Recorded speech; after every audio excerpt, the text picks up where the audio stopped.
Because Daniel's a book that's all about Bible prophecy.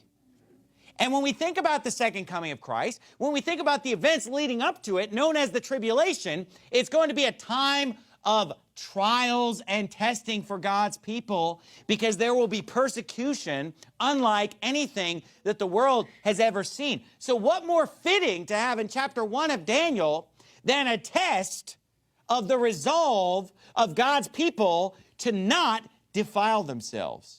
Why? Because in the end times, there's going to be pressure to stop preaching the Word of God, to stop preaching hard on sin, to stop preaching the whole Bible, because it'll be called hate speech, and it'll become illegal, and you could be fined or imprisoned for just preaching what the Word of God says. There's going to be persecution that intensifies, and once we get into the Great Tribulation itself, there will be people who are beheaded for the cause of Christ. And so in Daniel chapter 1, we have an example of God's people refusing to bow down, refusing to give in, refusing to defile themselves. And then we're going to see another example of this in chapter 3, where they refuse to bow down to the great image, which pictures what?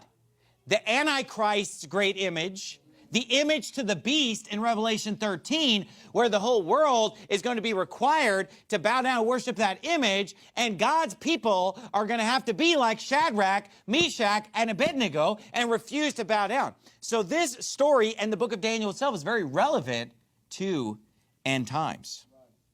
But here's my question.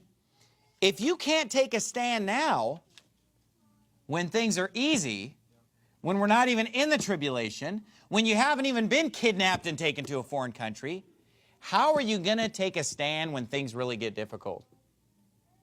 Now, I've preached the Word of God for 12 years now, completely uncensored, completely unfiltered, and I've suffered persecution very lightly, a very light affliction.